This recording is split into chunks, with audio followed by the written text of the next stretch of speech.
সাথে সারাদিনের সকলকে আবারও ওয়েলকাম। আর এখন আমি দাঁড়িয়ে রয়েছি জগন্নাথ মন্দিরে।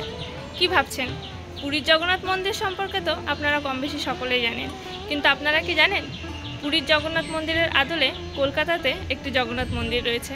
আর এই মন্দিরে আপনারা কি করে আসবেন, টাইমিং কি আছে, ভোগ প্রসাদের কি আছে, সব কিছু আপনাদের সাথে শেয়ার করব। তার জন্য সঙ্গে থাকতে হবে আর ভিডিওটা কিন্তু স্কিপ না করে সম্পূর্ণ দেখতে হবে। তো চলুন, মন্দির তো ঘুরবই, তার আগে দেখে নিই এখানে আপনারা কি করে আসবেন। এই জগন্নাথ মন্দিরে যাওয়ার জন্য আমি সকাল সকাল চলে এসেছি ধর্মতলা। আর এখান থেকেই খিদিরপুরগামী যে কোনো বাসে করে যেতে হবে খিদিরপুর ট্রাম ডিপো। কিন্তু আমি একটু ভুলবশত খিদিরপুর বাস স্টপে নেমে পড়েছি। বাস স্টপে নেমে এই যে লেখা আছে আই লাভ খিদিরপুর, এর পাশ দিয়ে একটা রাস্তা চলে গেছে, দেখুন এই রাস্তাটা দিয়ে সোজা হেঁটে যেতে হবে। ট্রাম ডিপোতে নামলে পারে মন্দিরটা একদম কাছে পড়বে। আর খিদিরপুর বাস স্টপে নামলেও অসুবিধা নেই, শুধু একটু হাঁটা পথটা একটু বেশি। তবে এখানে আসার জন্য আরও একটা সহজ রাস্তা হচ্ছে ট্রেন লাইন। ট্রেন লাইন থেকে মন্দিরটা কিন্তু একদমই কাছে। দমদম থেকে আপনারা অ্যাভেলেবেল ট্রেন পেয়ে যাবেন খিদিরপুরে আসার জন্য। শিয়ালদা থেকে ট্রেন লাইনে গন্ডগোল চলার কারণে আমার বাসেই আসতে হলো, না হলে আমি দমদম থেকে ট্রেনেই আসতাম। তো এই যে ট্রাম ডিপোর সামনে এসে দেখুন সামনে একটা বাঁদিকে গলি চলে গেছে। আর গলির মাথায় হলুদ রঙের বোর্ডে জগন্নাথ মন্দিরের ছবি দিয়ে নির্দেশ করা রয়েছে এদিকেই হচ্ছে জগন্নাথ মন্দিরটা। চলুন এবার এদিকে খানিকটা হেঁটে গেলেই সামনেই পড়বে জগন্নাথ মন্দির। খিদিরপুর বাসস্ট্যান্ড থেকে হেঁটে আমার সময় লেগেছিল মাত্র 10 মিনিট। সামনেই এরকম ডান হাতে একটা শিব মন্দিরও পড়বে।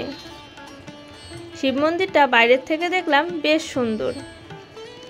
এই যে জগন্নাথ মন্দিরের চূড়াটা কিন্তু এখান থেকেই দেখা যাচ্ছে।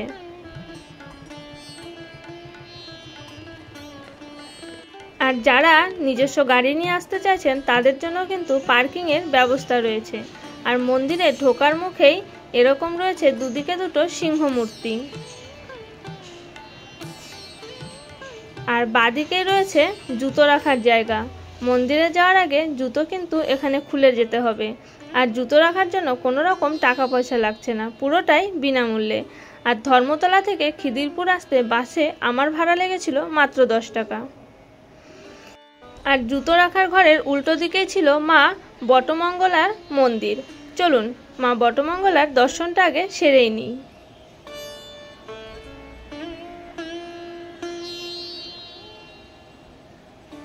মন্দিরটা কিন্তু অপূর্ব সুন্দর, বাইরের থেকে দারুণ লাগছে।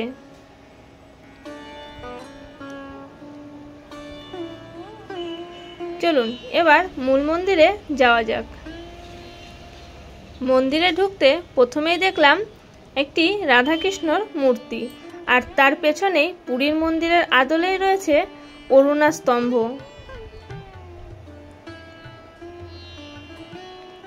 সামনে রথযাত্রার অনুষ্ঠান আছে বলে এরকম প্যান্ডেল তৈরি করা হয়েছে। আর এই যে এদিকটায় রয়েছে একটা পুজো দেওয়ার সামগ্রীর ছোট্ট একটা কাউন্টার, তার পাশে রয়েছে ভোগ প্রসাদের কুপনের কাউন্টার। আপনারা যারা এখানে এসে ভোগ প্রসাদ পেতে চাইছেন তারা কিন্তু আগের থেকে বুক করে নেবেন। আমি স্ক্রিনে যে নম্বরটা দিয়ে দিচ্ছি এই নম্বরে কিন্তু আপনারা ফোন করে বুক করে নিতে পারেন, না হলে অনেক সময় ভোগ প্রসাদ নাও পেতে পারেন। চলুন এবার পুজোর ডালাটা নিয়ে নিন। এখানে 51 টাকার থেকে পুজোর ডালা শুরু। আর যে কোনো পুজোর ডালাতেই এরকম একটা ঘিয়ের প্রদীপ কিন্তু ওনারা দিয়ে দিচ্ছেন। আর এদিকে এই যে লিস্টটা দেখছেন এটা হচ্ছে স্পন্সরশিপের লিস্ট। কারা কত টাকায় মন্দিরের জন্য দিয়েছেন তারই একটা লিস্ট কিন্তু এখানটায় ছিল। চলুন এবার প্রদীপটা এখানে ধরিয়ে দিই।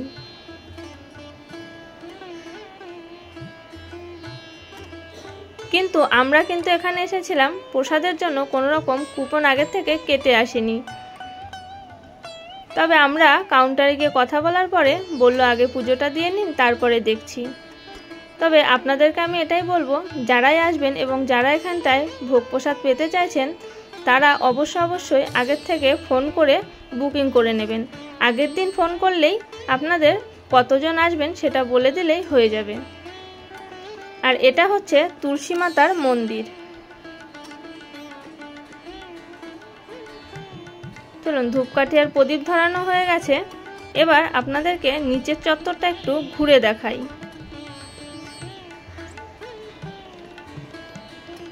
ওই যে সামনে যে জায়গাটা দেখতে পাচ্ছেন, এখানে অনেক রকম পুজো হয়। আগের থেকে কি পুজো করতে চাইছেন সেটা আপনারা যদি বুক করে নেন, তাহলে এখানে এসে আপনারা যে কোনো পুজো অনুষ্ঠান সব কিছুই কিন্তু করা হয়। ওই যে ওখানে ঠাকুরমশাই যাদের যাদের বুকিংয়ের পুজো ছিল সমস্তটা যোগাযন্ত্র করছে।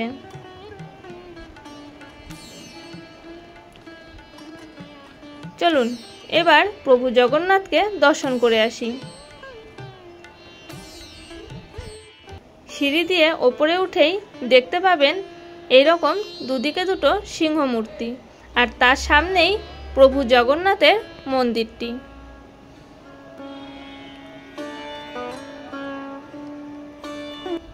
চলুন মন্দিরের ভেতরে ঢোকা যাক। আগে পুজোটা সারি, তারপরে পুরো মন্দিরটা আপনাদেরকে ভালো করে ঘুরিয়ে ঘুরিয়ে দেখাবো।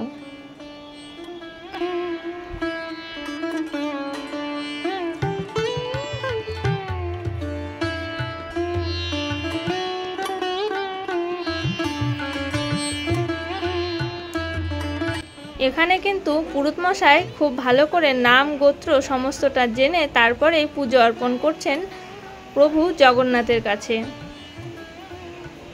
আপনাদের যার যেমন ইচ্ছা সেরকম দক্ষিণা দিলেই হবে।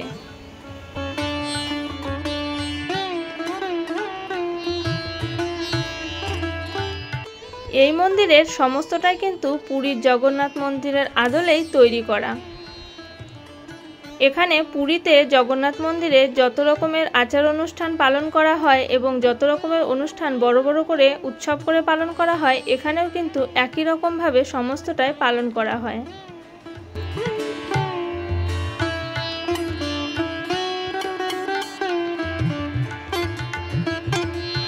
আর মন্দিরের ওপরটায় রয়েছে বিভিন্ন পৌরাণিক কাহিনী। ছবিগুলো আপনারা ভালো করে দেখলেই বুঝতে পারবেন। চলুন, পুজো দেওয়া তো হয়ে গেছে, এবার বাকি মন্দির চত্বরটা আপনাদেরকে ঘুরে দেখাই। এই প্রভু জগন্নাথ মন্দিরের চারিদিকে অনেক ছোট ছোট মন্দির রয়েছে। প্রথমেই রয়েছে সিদ্ধিদাতা গণেশের মন্দির, তারপরে রয়েছে মা সরস্বতীর মন্দির। মূল মন্দিরের চারিপাশে এত সুন্দর করে ছোট ছোট অনেকগুলো কিন্তু দেবতাদের মন্দির রয়েছে। তার পাশেই ছিল হচ্ছে হনুমান মন্দির। সবকটা মন্দিরই আপনাদেরকে আমি ঘুরিয়ে ঘুরিয়ে দেখাচ্ছি।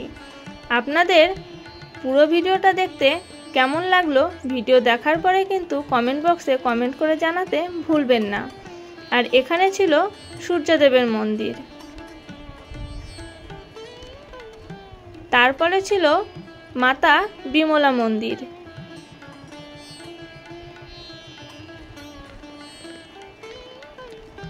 এই মন্দিরে এসে আমার কিন্তু দারুণ লেগেছে।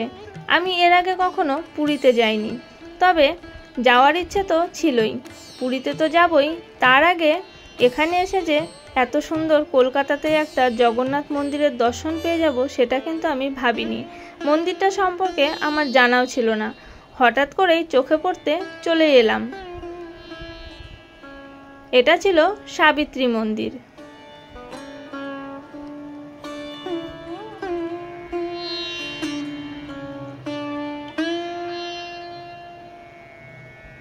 প্রভু জগন্নাথ মন্দিরটি যদি আপনাদের ভালো লেগে থাকে ভিডিওটিতে একটা লাইক করতে কিন্তু ভুলবেন না। এটা ছিল মা লক্ষ্মীর মন্দির।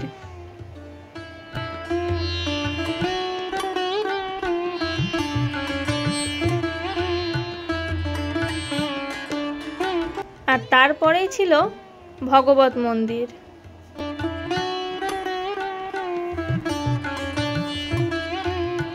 মন্দিরগুলো কিন্তু একটার থেকে আর একটা সবকটাই দারুণ সুন্দর।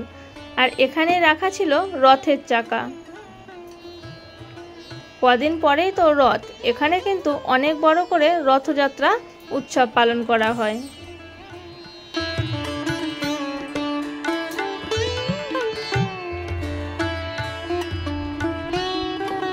চলুন, সবশেষে আরও একটা মন্দির রয়েছে, সেটা হচ্ছে ভোলেনাথের মন্দির, মানে শিব মন্দির। তো পুরো মন্দিরটা তো আপনাদেরকে ঘুরিয়েই দেখালাম, এবার দেখাই বাইরের থেকে মন্দিরটা কিরকম ছিল।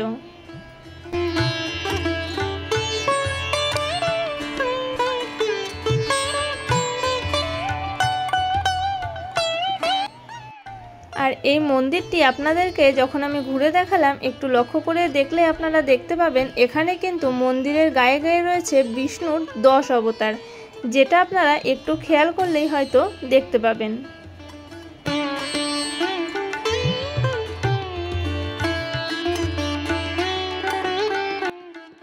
আপনাদেরকে আরও একটা ইনফরমেশন আমি দিয়ে দিই, আপনারা যদি এই প্রভু জগন্নাথ মন্দিরে এসে রাত্রে থাকতেও চান তাহলে কিন্তু থাকতেও পারবেন।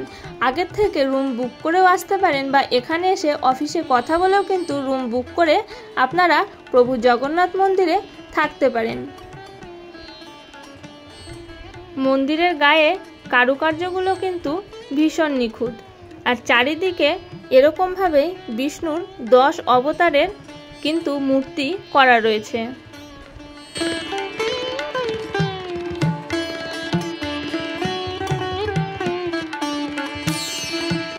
মন্দির চত্বর তো মোটামুটি ঘুরে নিলাম, এবার চলুন যাই মন্দিরের পুরোহিতের কাছ থেকে মন্দির সম্পর্কে কিছু জেনে নিই।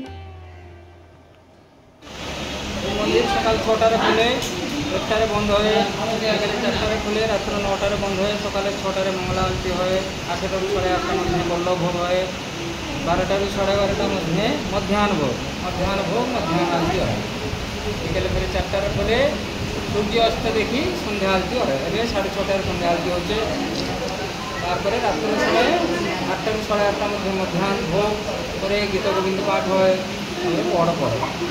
এখানে যখন অনুষ্ঠান হয় কোনো, তখন মানে কিরকম ভাবে হয়? রথযাত্রার দিন তো অনেক বড় সব কিছু হয়, যত সক্ষম হয়। এখানে রথযাত্রা বহু ধুমধামের হয়, উড়িষ্যা ফেস্টিভ্যাল হয় এখানে। রথযাত্রা উড়িষ্যা ফেস্টিভ্যালে ওয়েস্ট বেঙ্গল গভর্নর থাকে, সব কিছু হয় এখানে। সোনাবেশ হয়, এই তো স্নান যাত্রা হবে, আগে আছে স্নান যাত্রা আছে। স্নান যাত্রা পরে স্নান করে মহাপুরে গজানন বেশ হবে।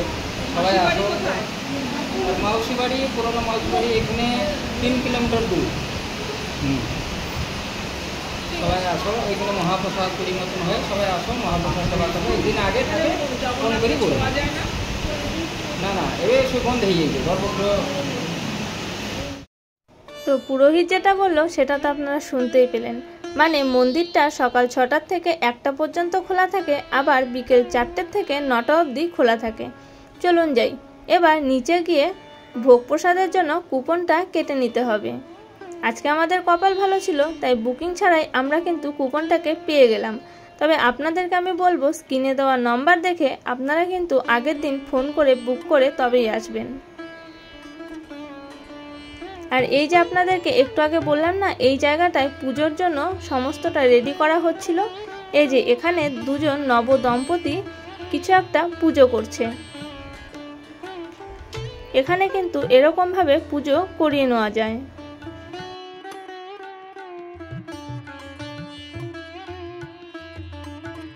আর এর উল্টো দিকে বড় দেয়ালে একটা ছবি ছিল, ছবিটা দেখে কিন্তু পুরীর রথের ছবি মনে হচ্ছে।